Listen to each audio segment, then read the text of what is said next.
February 3rd, 2015. We're here for our first regularly scheduled Select Board meeting of February. I know that the meeting has been properly and officially warned because we convened at 5:30 and did interviews for Development Review Board and Planning Commission openings. And we'll actually be taking votes later in the meeting about appointment of people to the Development Review Board and the Planning Commission. Greetings, everybody who's in attendance tonight. Greetings to members of the press and to our ASL interpreters. The first matter on tonight's agenda is to approve the minutes from January 20. Do we have a motion to approve the minutes from January 20? So moved. We have a motion to approve the minutes from January 20.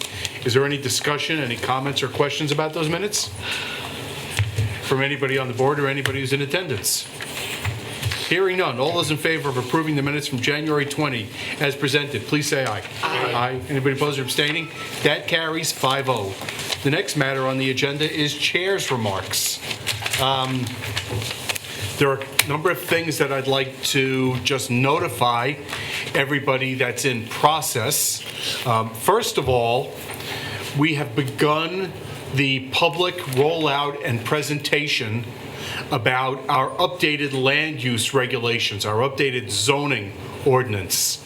So there was a series of meetings the week before last that were fairly well attended, presenting the new zoning ordinance to different groups of people, including to professionals and to the general public, and talking about the zoning districts.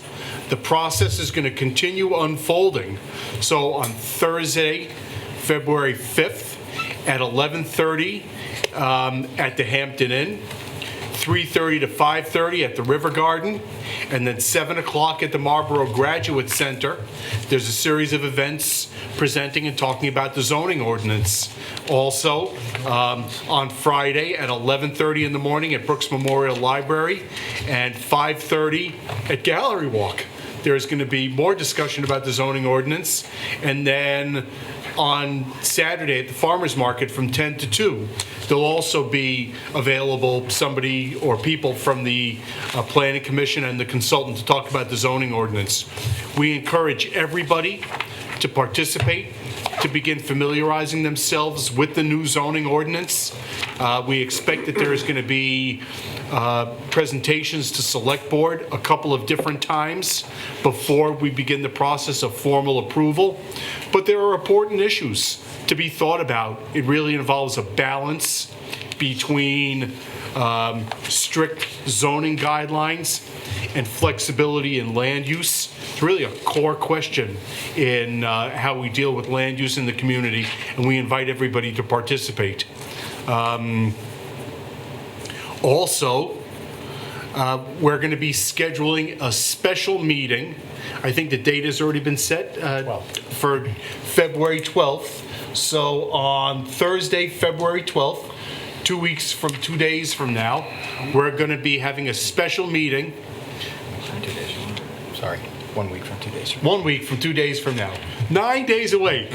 We're going to be having a special meeting about pay-as-you-throw. So the entire topic of the February 12th meeting is going to be pay-as-you-throw. We're going to get a full overview of the new solid waste disposal system and a full opportunity to talk about any and all open issues in relation to that system. So I know that there are people throughout the community who've got concerns and questions about how pay-as-you-throw is going to unfold. And we are going to need to begin taking formal action, adopting a new ordinance, and we need to do a number of public readings of a new ordinance before it becomes law. The 12th of February is going to be an opportunity for everybody who wants any information about pay-as-you-throw to get it, and then I anticipate that we'll begin adoption of the new laws relating to pay-as-you-throw on March 3rd. Or even on the 17th? No, On March 3rd? On March 3rd. All right, on March 3rd. And so the process is going to begin moving pretty quickly. And so we also encourage everybody who's got any concerns, any questions, who has anything that they want to say about pay-as-you-throw, to come out and talk with us on February 12th, and then we'll be voting, I expect, on March 3rd. The only other thing I'll note is that we've had some communications, I don't know if the rest of the board knows about it, from the Rutland Select Board, and then from an advocacy group that deals with solar energy siting. Rutland Select Board wants us to sign off on a petition or some sort of public statement saying that we think that solar panels should be regulated more closely. You'll recall that we haven't had any ability to weigh in on location of solar panels given current laws. And then Renewable Energy Vermont was in touch and told us that they thought that the Rutland Select Board's position was short-sighted and that we should vote against them. So we're going to make that a matter on the agenda for February 17th so we can talk about whether we want to take any sort of position. Be careful in the snow, everybody. So the next matter on the agenda is manager's comments. Peter. In that theme of careful in the snow, just want to make sure that everybody who's listening knows that there will be snow clearing beginning at 10:30 this evening and running all night long. We have had a couple of calls related to some confusion about that recently with the storms that we've had. So we want to make sure everybody understands that the parking ban is in effect. The snow clearing is essential to keeping the streets safe, and it will be going on all night tonight. Anything else, Peter? No. All right, then. Next matter on the agenda is select board comments and committee reports. Anybody from the select board? I'm good. I'm good too. It's been a quiet week. All right, then. So the next matter on the agenda is public participation. Is there anybody here who's in attendance at the meeting who wants to speak to something that's not on the agenda? Oh, Next matter on the agenda, liquor commissioners. we're going for a We are looking for a motion, please, to convene as liquor commissioners. We have a motion to convene as liquor commissioners. Any discussion from anybody on the board or anybody who's in attendance? Hearing none. All those in favor, please say aye. Aye. Anybody opposed or abstaining? That carries 5-0. First matter on the liquor commissioners' agenda is a special event permit for Hermit Thrush Brewery for the Harris Hill Ski Jump. Do you want to come to the table? David, you gotta go maybe a little slower. No, you can wait. Sluggish. I'm okay. They're silent like crazy over there. Hello. Do you mind just of your name? Avery Schwenk from Hermit Thrush Brewery. Avery Schwenk.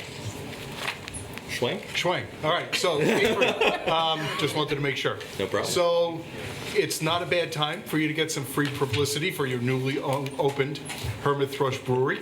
And then why don't you tell us also about the permit that you're seeking? Sure.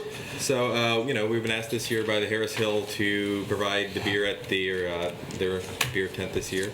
We'll be having at least 3 of our own brews there, as well as 2 provided by Lagunitas Brewery from Petaluma. They're big supporters of the ski jump, the U.S. ski team in general.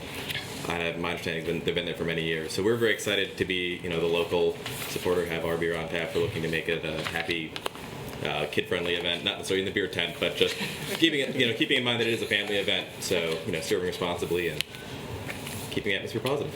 And how's the new brewery going so far? It's been going fantastic. Really good community support. Lots of out of state and out of the area people coming in, trying out the beer, saying good things. Yeah, it's been really positive all around. Excellent. Well, we're glad that it's working out there. Is there anybody on the board who's got any questions or comments about the Hermit Thrush Brewery Harris Hill permit application? Peter, it's fair to say that the application's been reviewed by department heads and there's no comments at this point? That's correct. We recommend approval. The only thing that, well, why don't you take a motion? Somebody want to make a motion? Move we approve the special event permit for Hermit Thrush Brewery LLC for the Harris Hill Ski Jump on February 14th and 15th, 2015, from 10 a.m. to 6 p.m. each day. The only thing I would note beyond what we've already talked about is that it's my understanding that we do need, and anybody who wants to sell liquor at any sort of an event in town needs a liquor permit. Yep. from the town, and that's then controlled by Department of Liquor Control. And as far as I can tell, we've only had this one applicant, and so we only anticipate this year that we're going to be seeing this one vendor, Hermit Thrush Brewery, selling alcohol at the Harris Hill Ski Jump. That's my understanding. Yep. Chairman? Cool. Yes, May I Peter. just clarify, we did have contact with someone else who showed some interest, but when they were advised of what needed to be submitted in order to go through the process and be on the agenda for your approval, we didn't receive a completed application. Fine. Any further discussion? We have a motion. Has the motion been made already? Somebody read it? Okay, we have a motion to grant this special event permit. Any further discussion? Hearing none. All those in favor, please say aye. Aye. And we oppose or abstaining. That carries 5-0. Thank you. Good luck, Avery. Thanks. Thank you very much, guys. All right. Avery, thanks. The next matter on the agenda is special event permits for the Strolling of the Heifers Beer, Cider, and Cheese Festival for Whetstone Station, Flag Hill Farm, and Third Place Inc. Is there anybody from any of those establishments here? Well then, Peter, if you would just briefly refresh us on what happened 2 meetings ago and what's come in since that time? Absolutely. 2 meetings ago, you did have the Strolling of the Heifers representatives here. There were 5 entities that were proposing for a special event permit as part of the planning for this event. You approved those 5. The Strolling of the Heifers representatives did advise that evening that there would be 3 more coming. These are the 3 additional ones for a total of 8 for the event. One thing that we did address with them in preparation for dealing with these 3 that was not explicitly addressed, it's always part of the requirements anyway for the any events that would be held in this space. But we explicitly, given the 8 different vendors and the popularity of the event, the expectation of a good crowd, the fire department addressed with the applicants and with the Strolling of the Heifers the necessity to keep account of the participants in the event and make sure that they don't exceed the capacity of 378 in the space. And they've agreed, they've acknowledged, they understand that's the requirement. They will do that evening. And with that condition of approval, staff recommends approval. I noticed also in the paperwork that also all doors, all egress and ingress means Yes. need to be unblocked and open. That's correct. And that's also part of the condition of approval that we've recommended. Thank you. So with that having been said, I guess we're ready for a motion at this point. I'm happy to move it. I move to approve a special event permit for Whetstone Station Restaurant and Brewery LLC, Flag Hill Farm Inc., doing business as Flag Hill Farm Vermont Hard Cider, and Third Place Inc., doing business as Zero Gravity Craft Brewery, for a beer, cider, and cheese festival sponsored by Strolling of the Heifers at the River Garden, 157 Main Street on Friday, February 13, 2015, from 5 p.m. to 8 p.m., subject to the restrictions that the organizer enforce the occupancy load of 378 people, and that all exits are marked, unlocked, and clear of any obstructions. Is there any further discussion from anybody on the board or anybody who's in attendance? Hearing none, all those in favor, please say aye. Aye. Aye. Anybody opposed or abstaining? That carries 5-0. We're ready for a motion to adjourn as liquor commissioners. We have motion to adjourn as liquor commissioners. Is there any discussion from anybody on the board or anybody who's in attendance? Hearing none, all those in favor, please say aye. Aye. Aye. Anybody opposed or abstaining? That carries 5-0. Next matter on the agenda is the 2015 Certificate of Highway Mileage. Mr. Barrett. I wait for this every year. It's thrilling. Please stay on the edge of your seat. Steve Barrett, Director of Public Works. I'm here tonight to request that the board approve the certificate of highway mileage for the town of Brattleboro. This is required by the Vermont Agency of Transportation. The certificate is upgraded each year in February, and so we're asking for your approval. We've reviewed the documents and find them to be in order. We have no scenic highways in town. We have no scenic highways. We should build some. And so we tell them what's the previous mileage and they fill in the line that says total? Yes. All right. Yep. Anybody on the board have any questions about the certificate of highway mileage? Anybody who's in attendance? We're ready for motion. To approve the certificate of highway mileage for year ending February 10th, 2015, as presented. We have a motion to approve the certificate of highway mileage. Is there any further discussion? Hearing none, all those in favor, please say aye. Aye. Any opposed or abstaining? That carries 5-0. Thank you, Steve. Thank you. Next matter on the agenda is Vermont Alert. Mike?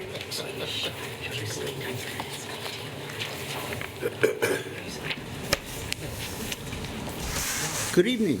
I'm here to bring you folks up to speed with what's going on with our mass notification system. As you all know, for several years, we've been using the Code Red system, which we basically built what we've called the Brattleboro Emergency Notification System into that. It's always been provided free of charge for us from Vermont Yankee. Because Vermont Yankee is now closed down at an unspecified date at this point, they'll soon be doing away with their Code Red system. I would dare say within the next year or so. So we've been looking for alternatives, and the state of Vermont has rolled out their program, which is called Vermont Alert. And it's a system that's very similar to the BEN system. It's web-based. Users can receive emergency notifications by voicemail or voice message, text, emails. Our target for this is to hopefully get it online within town by June 1st of this year. Gives us some time to transition, work out the bugs while we still have the BEN system in place. It's an all hazards alert. The good thing about it, it'll be locally controlled. So with this system, we can also build a database that we can use locally, and messages can be launched locally by administrators here in town. It doesn't need to be launched by the state. One of the added features of this system, which I think it's really a plus for all of us, as we have so many travelers going through town from other states, from other areas, obviously they don't sign up for Vermont Alert. Within this system, we can actually go into the database and highlight the whole town on a map and send a message out, and that message will ping all the cell towers and send a message to whatever message we launch. Every phone within that area will get the message. So that's a great added feature if we have a large emergency. Let's see what else. Again, it's just an all hazards warning system, and So Mike, what kind of work is it going to take to get us transitioned from the all hazards notification Vermont Yankee sponsored system to the new Vermont Alert? so we want to start, doing a big public outreach. One of the things is that folks that have signed up for BENS, we can't export that database because of privacy rights, and we can't import it into Vermont Alert. So we have to go back out and do this public campaign to get folks to sign up for Vermont Alert if they want it. Very simple. Go on to vermontalert.gov and just basically fill in the information, how you want to receive the messages, phone numbers, email addresses, whatever you want. You can also choose multiple towns and areas or statewide messages, which is really good. So very soon, the question and answer sheet that you have in your packets, I'll be getting those out along with brochures from the state. We'll put them out to multiple locations throughout town. We're going to do media releases, hit the radio airwaves, also try to do a lot with BCTV press releases, and just constant messages through this avenue and just to get the word out and get people to sign up. And like I said, June 1st, we hope to have it online. Mike, do you know how many people have signed up for Ben's now? I don't. I can get you that answer by going into the database. I was just wondering. A lot. I know Well, there's I quite, was wondering if there's it a was a lot. lot. Yeah. We used it extensively during Irene, Yep. and we've also used it multiple times on other emergencies through town. We're careful not to use it a lot just because we don't want to send out a lot of messages and have people get sick of hearing them from us. No, I was just curious to see how many did sign up. I guess you've thought about this before. You can't push out one message through that system to let people know that the system is ending and they need to sign up through a new one.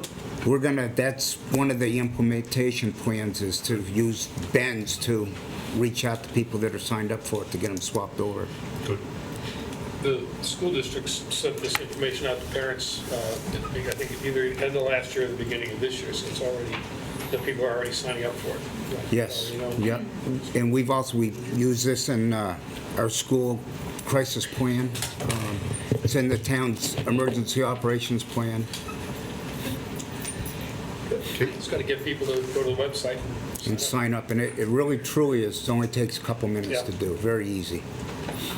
I did sign up. Like, I've been signed up. And my question, like, yeah, because I'm an interested citizen.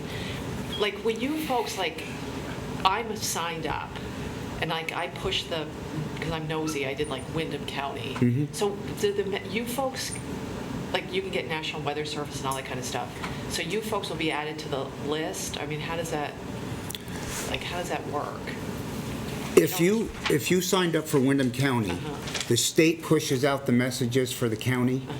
The only thing that we'll have control over is local messages. Okay. We can't do any, But I don't have to check a new button, I don't have to go back on and check a Brattleboro.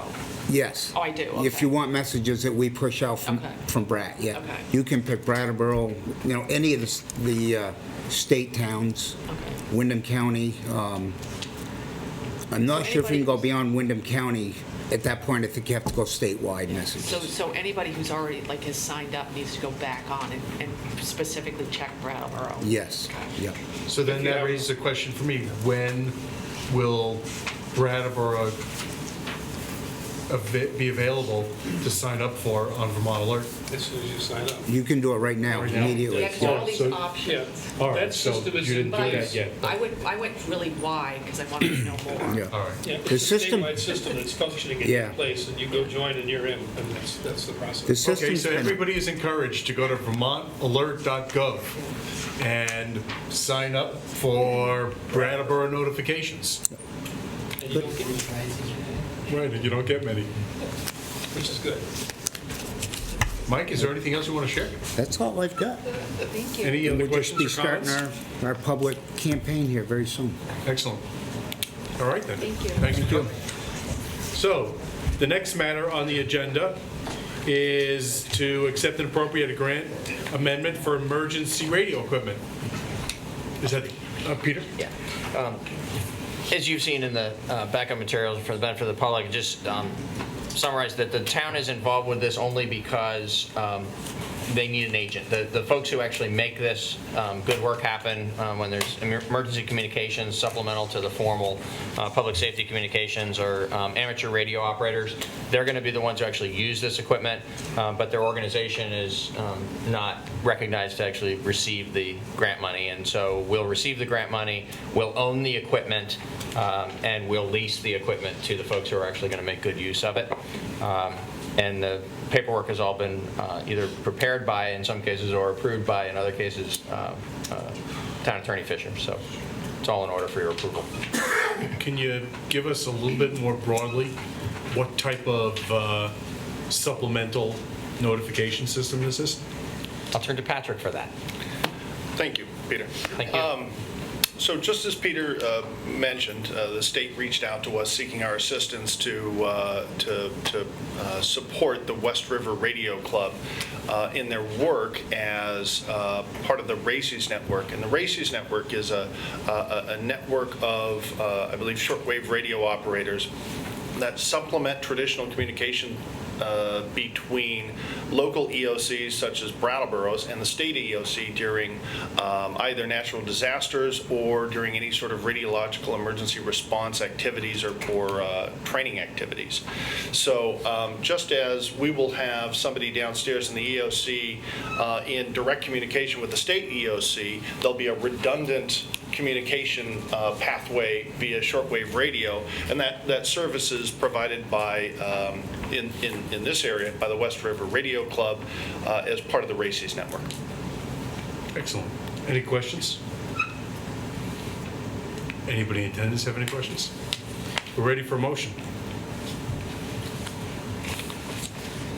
I move we accept and appropriate $13,125 from the Vermont Department of Public Safety for the FY15 RERP grant amendment to purchase radio repeater equipment and to enter into a lease agreement with the West River Radio Club. Is there any further discussion? All those in favor of accepting and appropriating $13,125 for the West River Radio Club equipment, please say aye. Aye. Anybody opposed or abstaining? That carries 5-0. Next matter on the agenda is to accept and appropriate a grant for police equipment. Chief.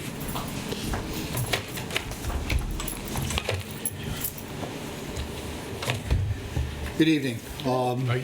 We would like to accept an equipment incentive grant from the Governor Highway Safety Program for the amount of $5,000. This is awarded to participants and recipients of Governor Highway Safety grants, the DUI and anytime enforcement grants. If you participate in 4 of their events throughout the year, you can max out with an incentive of $5,000. It's prorated by each event, and the Brattleboro Police Department participated in all 4 of their holiday events. This is a non-matching grant. Once again, it's a total for $5,000, and it's used to purchase equipment that augments and helps out with officer safety when they're doing motor vehicle enforcement. And things that we were looking at this year would be a DUI sign package. Right now, we rely on the generosity of other agencies for a sign package to do DUI checkpoints, reflective gloves for our officers, and a Doppler radar gun. So that's what I was going to ask from the stuff on page 6. Those are the 3 things we're looking for? Yes, sir. Excellent. Any other questions from anybody on the board? We've applied for this before, haven't we? It's not applied, it's awarded. It's And awarded. and we have been awarded this before, yes. Okay, we're awarded, yeah. Any other questions? I have a question. Yeah. What does the Doppler radar gun do? What is Tells you how fast you're going. Okay. So it's just a radar gun. And the sign package? The sign package is you, by state, we have to lay out signage before there's a checkpoint, you know, at 200 feet, 150 feet, 100 Sure. feet, Give people- to give motorists an opportunity to slow down and be safe. And turn around. Turn around, get rid of Thank you. All right. their alcohol. We're officially warned. Thank you. I mean, there's other requirements as well for a checkpoint. You Oh, have to, absolutely. like, give public notice beforehand in the newspaper. We sure do. Yeah. And this year, we just got a DUI checkpoint supervisor. We sent one of our officers to be certified in that, so things are really starting to come together down there. We're also working maybe on getting somebody certified to do accident reconstruction. Yes, sir, that's top priority. Yeah, excellent.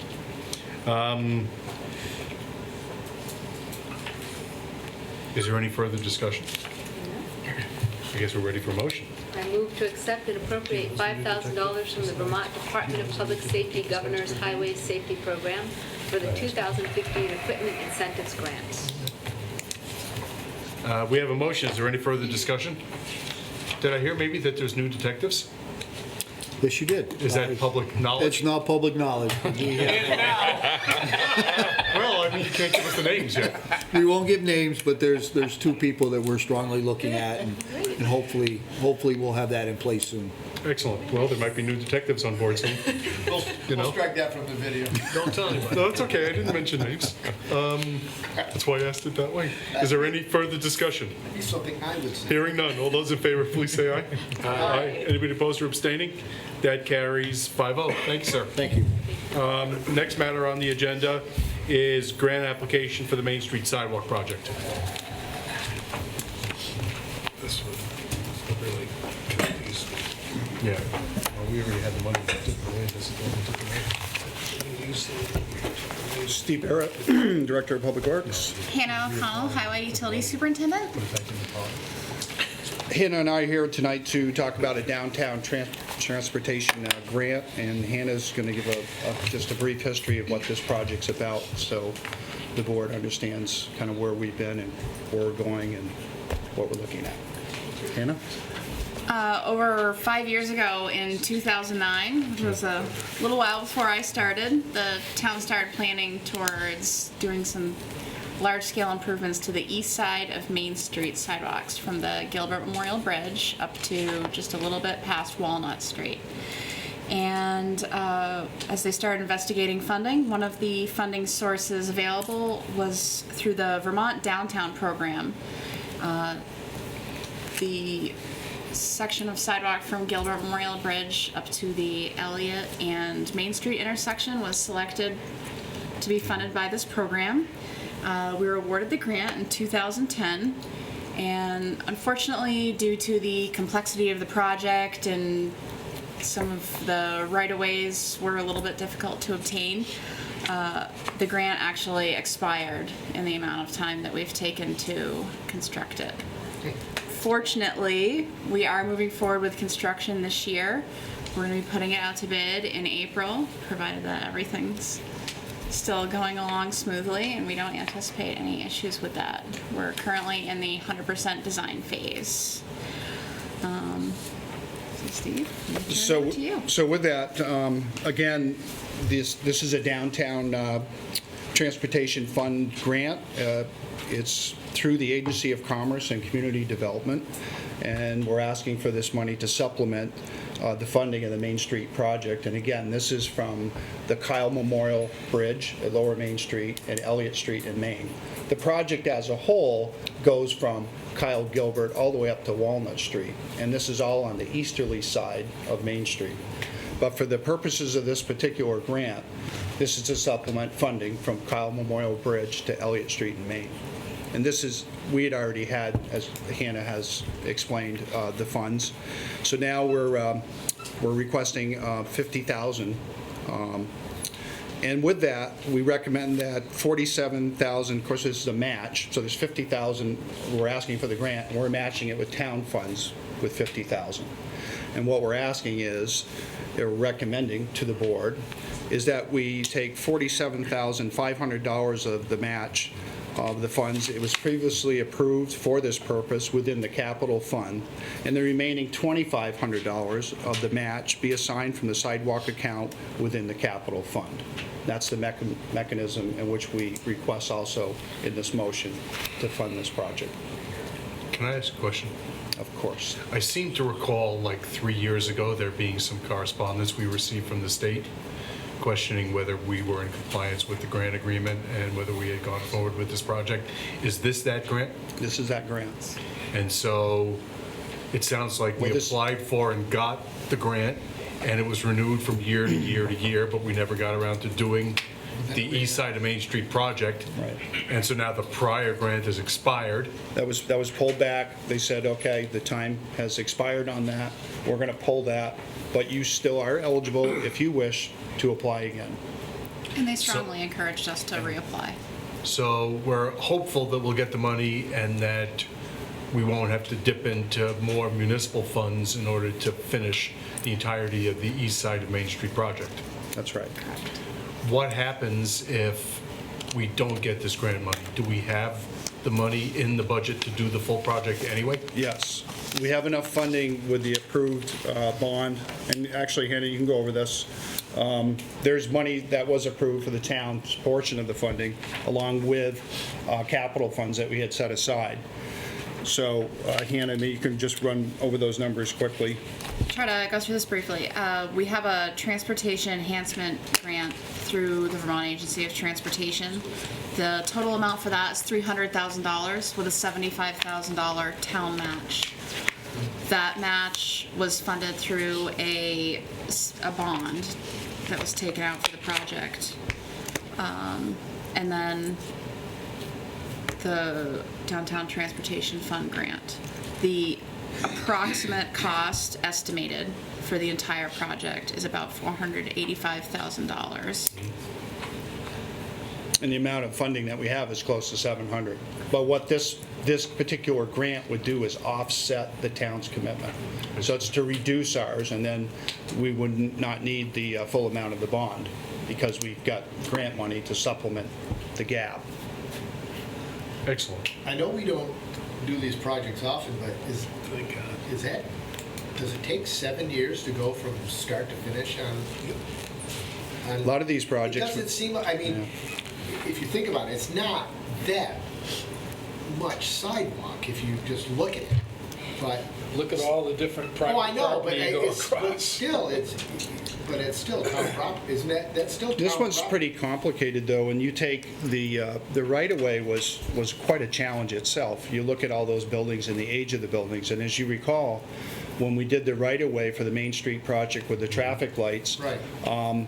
The town took over the right-of-way and the easements from curb to curb, actually the inside edge of the sidewalk.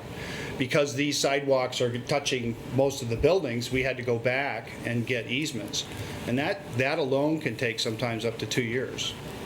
Because every single property owner has to sign off, and then certainly people have some concerns. And then there's environmental, the utilities was another challenge on this project. We have streetlights down there that are owned by Green Mountain Power that we're looking at putting the wiring underground instead of having the aerial wires and putting new light poles up. So it's pretty involved, but sometimes these projects do take an awful long time. And, we get frustrated also because it's so tedious, it takes so much time. But in the end, the hope is that the results will be, better sidewalks and, a better downtown. Tom? Do you feel confident that all the obstacles have been overcome at this point, and if that funding comes through, it's a green light? I do. Hannah? Yeah, at this point in time, we have, as far as we know, we have all of our permits. We are very confident in our engineers' ability to have gotten all those. We've got all of our environmental documents. Our right-of-way has been signed off by V-Trans. Archaeological, all the permit Yeah, the pieces have been historical, completed. and also there's a lot of time requirements on, when we went out to bid for the engineering contracts, and, this type of funding requires that we do extensive public outreach, which is great, but it's also time consuming in holding those meetings and responding to some of the comments that we receive. And one short comment on that, and we heard it today from some of the business community downtown. We will be reaching out before the project again, because the length of these projects, again, it was several years when we met with a lot of the business owners and shop owners, and there's new shop owners. So there will be a series of public information meetings before we break ground. So when is the anticipated groundbreaking? Hopefully the first week of May. And so That's coming up. the good thing about this grant is that the application deadline is March 9th. They plan on making their award announcements on March 23rd. So, it's getting it or not getting it is not going to hold up so the process. The project is not contingent upon that. Correct. That's right. If we get it, great. Right. Other questions or comments from the board? We're ready for motion.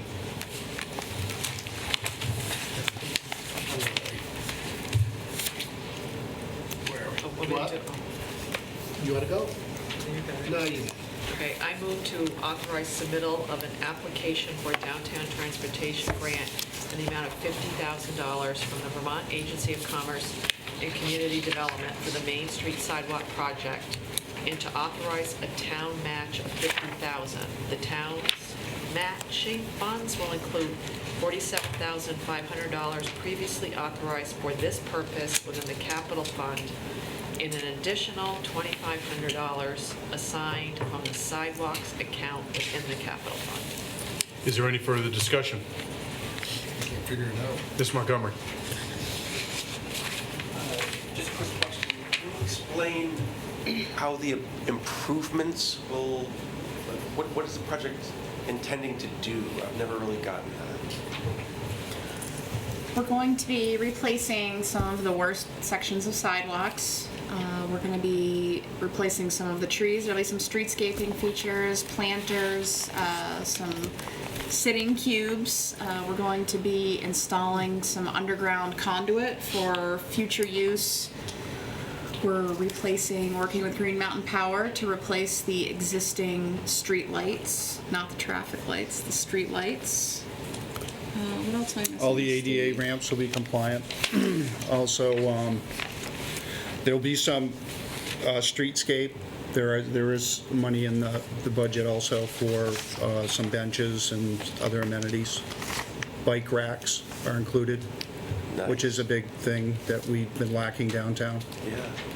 So it really enhances that whole east side. And there's some detail. There's like a brick inlay on the curb side to make it look a little more attractive versus just a regular concrete sidewalk. So basically, and there's one other critical piece of this is there was a lot of underground storage areas on Main Street where the merchants would bring their goods in, and there was metal hatches for access, and there's a lot of patchwork that was done down there. Those will be eliminated. So that will it'll be a much safer place. Thank you. You're welcome.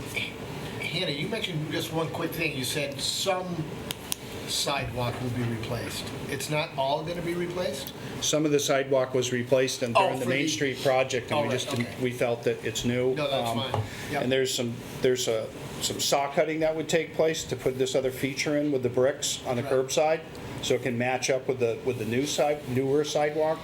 But virtually that sidewalk's new in our eyes, and we don't feel we should replace it. Oh, no, that's fine. No, 'cause So- I know it's not that But old. yeah, Right. but that's the reason. We're Okay. keeping whatever's good. We're going to keep. Because there's not a lot good.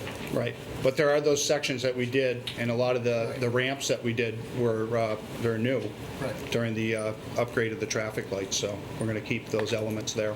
Yeah. What's the procedure for keeping those ramps free of snow after a storm? In the That was a downtown area? discussion today with the merchants, and, we talked, we don't have the manpower, so we struggle with the ramps. We're fortunate that in the downtown area, many of the merchants help keep those crosswalks open till we pick up snow. Certainly, for example, tonight, when we pick up snow in the downtown area, that'll eliminate all the snow in those areas. We're limited to that one-person sidewalk tractor, and, by the time we get there, it's kind of too late. So it's a struggle, but we do appreciate what the merchants do down there, and that's the same in other parts of Western Avenue. You'll find that a lot of the residents and stuff open up these areas to the crosswalks, and it's appreciated because we just don't have the staff. I just want to put in a plug. Hannah and Steve, as they keep referring to, there was a downtown merchant meeting this morning, and it was a very small group, but Steve and Hannah came down and explained the sidewalk project and the plowing, because, obviously snow is a big concern, and so I think it was helpful for the merchants downtown to really understand what the issues are from the town's perspective, and then for the town to understand the issues from the merchant perspective. So I'm hoping that, some of them now will realize, if we're shoveling here, maybe we go an extra 3 feet and shovel here. So I think we're going to try to work some of that out. But it was very good that they came, and it was very much appreciated. Excellent, thank you. Any other comments or questions? Hearing none, we're ready for vote. All those in favor of authorizing submittal of the $50,000 application to ACCD for the Main Street Sidewalk Project. Please say aye. Aye. Anybody opposed or abstaining? That carries 5-0. Thank you. Thank you. Next matter on the agenda is committee appointments.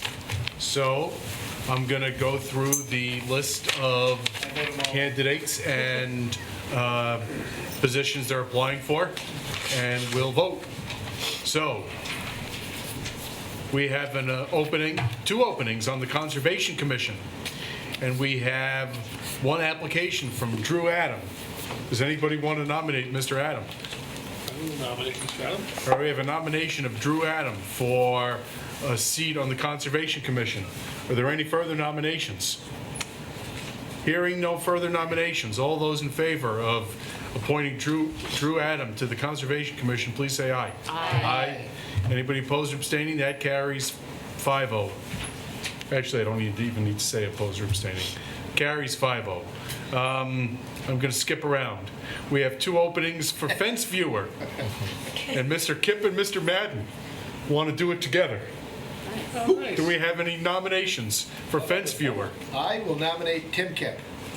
Do we have any other I'll nominate nominations? Lee Madden.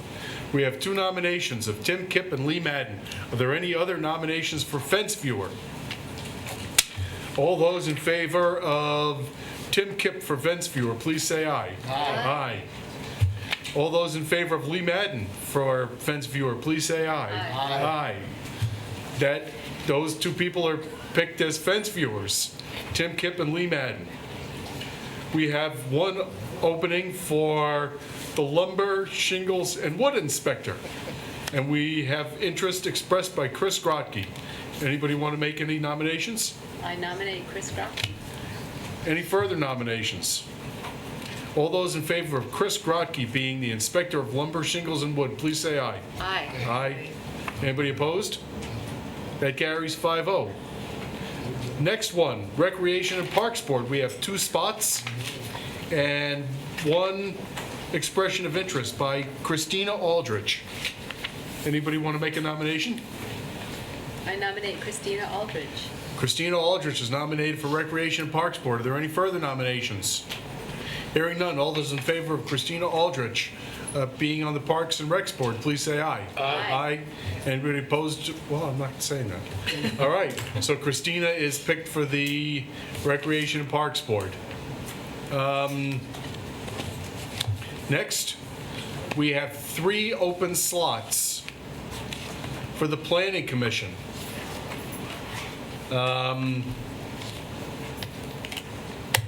For positions ending 6/15, 6/16, and 6/17. Do we have a nomination for somebody for the position ending 6/15? I nominate J. Eric Annis. For the one for the June of 17, 16, or 15? I don't know. And that's, which one is the, what's the largest? 17. Yeah, 6/17. Okay, are there any other nominations for Planning Commission seat through 6/17? All those in favor of Eric Annis being on the Planning Commission till June 17, please say aye. Aye. Anybody? All right. Now, do we have a nomination for June 16 slot? Yes, I nominate Maya Hasagawa. Wait, no, that's No, DRB. wrong one. So sorry. I take it back. You don't name. Sorry, Maya. Got your hopes up. Yes, I did. Down a little That's further. Catherine or Rachel. Okay. Catherine was here, Rachel couldn't be here. Yes, I'll nominate Catherine. All right, then. So we have any further nominations for the June 16 slot on the Planning Commission? All those in favor of Catherine Manthe Audlin being on the Planning Commission till June 16, please say aye. Aye.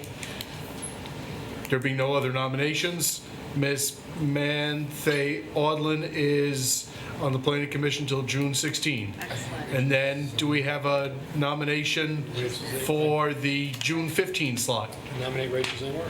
Rachel Zamor is nominated for June 15 slot on Planning Commission. Any further nominations? Hearing none, all those in favor, please say aye. Aye. There being no further nominations, Rachel Zamor is on the Planning Commission with a seat till June 2015. We have one slot open for a Development Review Board full-time member for a term ending June 2017. I nominate Todd Murchison. Are there any further nominations? All those in favor of Todd Murchison being on the Development Review Board for the unexpired remainder of the 3-year term ending June 17, please say aye. Aye. Aye. There being no further nominations, Mr. Murchison is on the Development Review Board for June 2017. We have 3 openings for Development Review Board alternate through June 2015. Do we have nominations? Yes. This is you, Donna. Now, I'm going to nominate Maya Hasagawa. We have a nomination of Maya Hasagawa. Do we have any other nominations? Yes. Right? George- Yep. George Reed Savory. We have one more opening. Do we have another nomination? I nominate Eric Annis. We have 3 nominations. Are there any further nominations for DRB alternate? All those in favor of Maya Hasagawa, please say aye. Aye. All those in favor of Eric Annis, please say aye. Aye. All those in favor of George Reed Savory, please say aye. Aye. There being no further nominations, Ms. Hasagawa, Mr. Annis, and Mr. Reed Savory are appointed as alternates to the Development Review Board. Congratulations to everybody who's just been selected to any committee position. Thank you very, very much for your interest and your participation in the town's government. Next matter on the agenda is proposed charter amendments that are on the March 3 ballot. Peter, at the last select board meeting, everybody on the board asked for you to begin looking into how we would go about doing outreach, public outreach, with respect to the charter amendments that are going to be on the March 3rd ballot. So maybe you want to speak to that a little. Sure. I've provided a memorandum to you this afternoon by email, but we have hard copies here in case anybody didn't receive it, and also for the public if you'd like to look at it. Does anybody need one? Nope. I think nobody brought You got theirs. it? Okay. Thanks. Sure.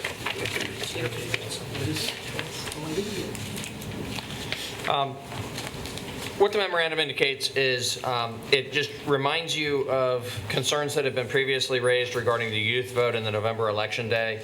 I advised you last time, and I reiterate in the memo, that I think it's not appropriate for staff to make a recommendation one way or the other about any position that the board might take. But if you do choose to take one, then we'll be happy to conduct the public information. I'm sorry? They'd be glad to tell us what position to take. No, actually, we'll be happy to carry that message out into the community in the manner that I've described in the memorandum, or you know, if you direct otherwise. So, the purpose of the memorandum was just to remind you that you have received advice from Town Attorney Fisher saying that it is appropriate under Vermont law for the Select Board to take a position, positively or negatively if you choose to, about any of the ballot questions. And it is also appropriate under Vermont law for you to spend what's in the case law as the terminology is a reasonable amount of money. So that's obviously not very well defined, but you've seen in the options that we've provided in, as far as how we would proceed with public education, that nothing would be particularly costly. Possibly a few $1,000s, possibly much less than that, to undertake this effort. So you're legally free and clear to proceed if you feel it's appropriate for you to take an action and advise the community of the action that you, or the position that you choose to take as a board. It is necessary that you do it as a board and in public, that you don't give up your rights as individual citizens to say what you personally believe about these in the run-up to the election, but for us to follow this program, it would be an action that you would take collectively. Then, as I mentioned, the only 2 substantive things I did put into the memo is I thought it was just appropriate to, as a reminder for the record, that there is a constitutional question related to the youth vote, and there is also just a procedural question regarding the alignment of a local election day with a federal election day, and the purpose of that particular item related to November, switching from March to November. Those are just informationally. So, substantively, if you do choose, as you have your discussion this evening, to take an official position on these ballot questions, then I've made a recommendation to you on the second page of the memo that would be how I think we should proceed in getting the information out into the community about the position that you've taken and the reason for taking the position.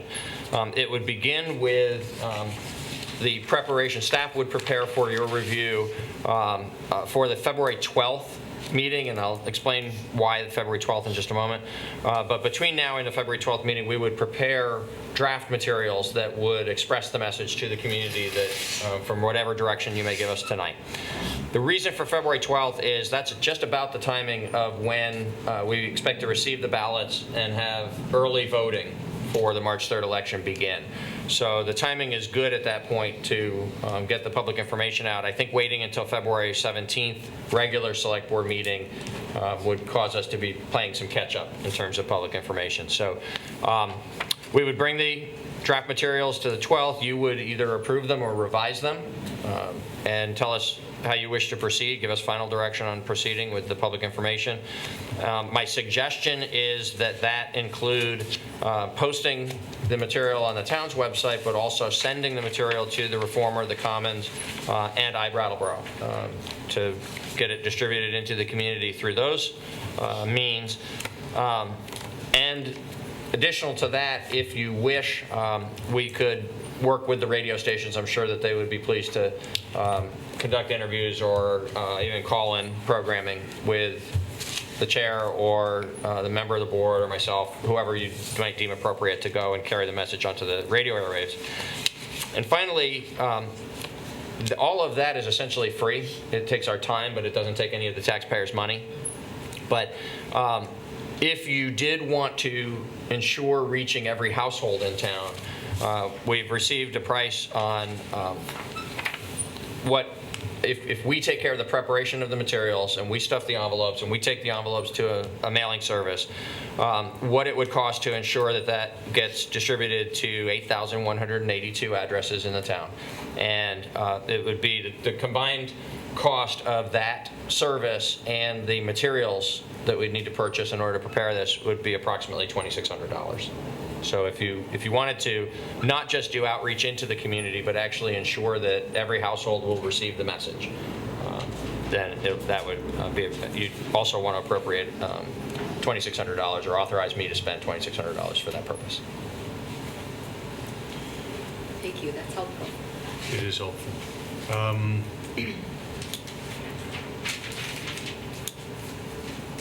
I think that it would be useful to have any positions about those charter amendments put in writing in order for them to be reviewed for discussion purposes.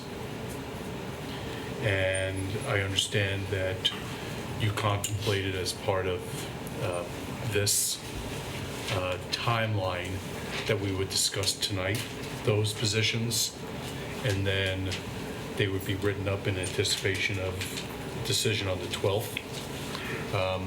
I think it would probably be more useful to have them written up for consideration and then for a decision one way or another about what position we want to take, to have it in front of us beforehand. So I think that besides, I mean, unless everybody disagrees with that. Now, what were you saying for the timing?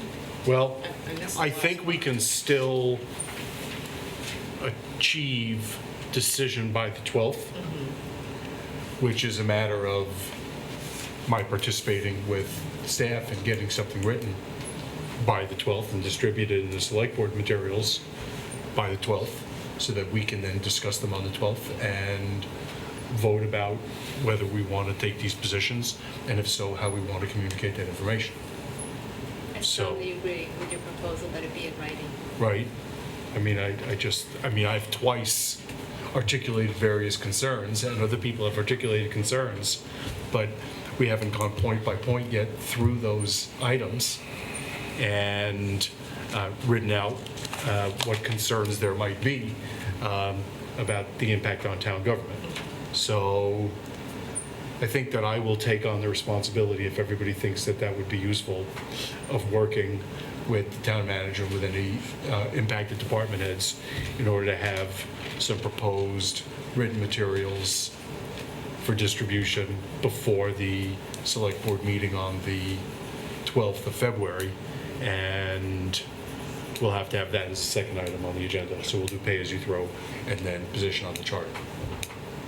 And if anybody's got any concerns that they would like to include beyond what's already been discussed, they should be communicated to the town manager so that we can coordinate and make sure that everything is gathered for discussion on the 12th. Okay? Is that all clear? Yes. Anybody got any concerns or proceeding that way?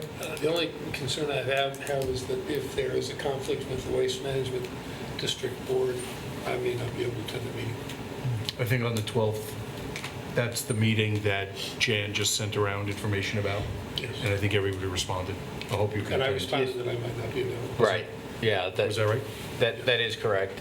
Because it was going to be just informational that evening at the time that we were asking you all, we weren't able, well, let me say, that's poor, inartfully phrased. When we first asked, we found that there wasn't a night when everyone could be present. Oh, So then we looked at when the maximum number of people could be present, and Thursday the 12th was that night.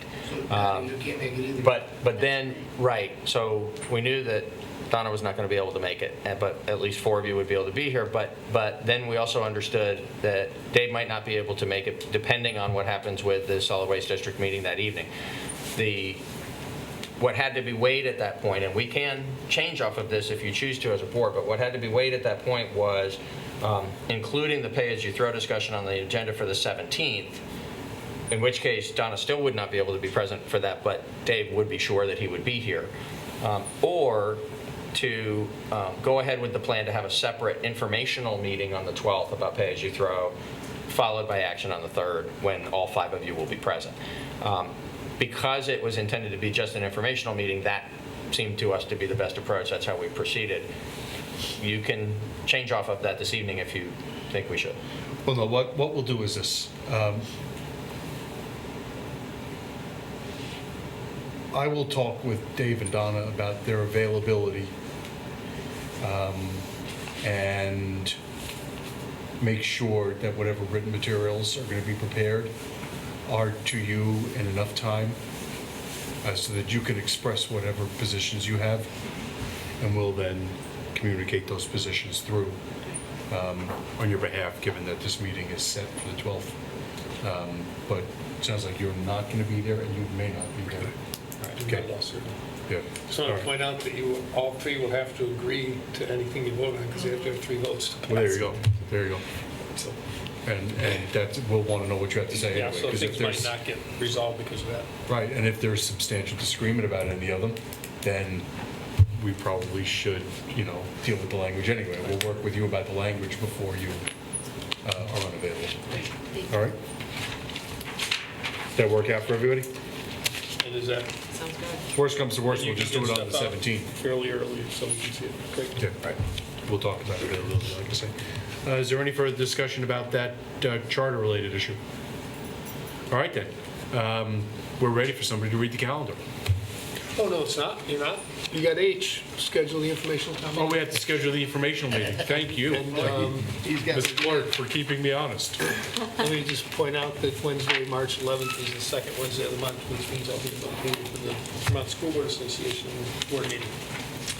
Will not be available for the informational town You're going to meeting have to if we do it start that getting night. your priorities. How do we pick, Jan, annually the informational town meeting? Can we move it to Tuesday? It traditionally has been the Wednesday before, Right. the week before. That's what people are used to, that's what the reps are used to, that's what we picked. That's why we chose this date. And we do know Academy School is available that day. Could go to Tuesday if you want to have a full select board. Well, given the things that are going to be talked about. Right. It would be nice. Right, yeah, I'm not meaning to exclude you, but just I in understand. terms of balancing the traditional date versus an alternate date in order to ensure all 5 of you could be present, we could do Tuesday. Be fun. Yeah, I don't know. Check on Tuesday. Well, do we all know that we can all be available on Tuesday, March 10th? I can. Yes. And we also have to check location. You Yeah. also have to check with Academy Oh, School. that's a good point. Yes, Yeah. the school would need to confirm. Can either be the Academy School or the multipurpose room. We can check. Do we have to set the meeting today? How much notice do we need? No, I don't think we have to set it today. There have been inquiries about it, and so Annette wants to get information out to the reps about when they can plan. I don't think there's a statutory time. Well, can we set the meeting for the 10th, but if there's no place available, Have a brief meeting some morning and reset it. right, we can reset it thereafter? Or we can confirm it next week at the February 12th meeting, If that's not too late, we can do it that way. and then we can check on location. If worst comes to worst, we can do it some morning quickly. Sure. And we only need 3 people to set something like that quickly.